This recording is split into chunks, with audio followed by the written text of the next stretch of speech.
স্বরাষ্ট্র উপদেষ্টা lieutenant general অবসরপ্রাপ্ত জাহাঙ্গীর আলম চৌধুরী বলেছেন, ভারতীয় মিডিয়া বাংলাদেশ নিয়ে মিথ্যা প্রচারণা চালাচ্ছে।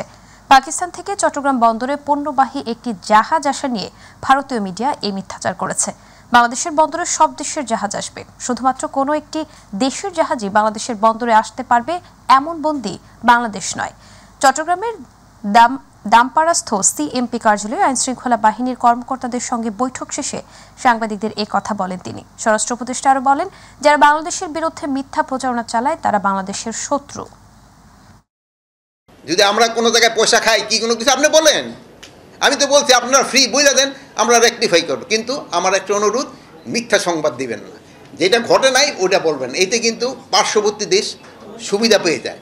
দেখেন যে পার্শ্ববর্তী দেশ আমাদের মিডিয়ার যে একটা সুনাম আছে, পার্শ্ববর্তী দেশের মিডিয়ার অত সুনাম নাই, যেটা এরা মিথ্যাই কিন্তু প্রচার করে সবচেয়ে বেশি। আর এই মিথ্যাটারে কিন্তু কাউন্টার করতে পারেন শুধু আপনারা।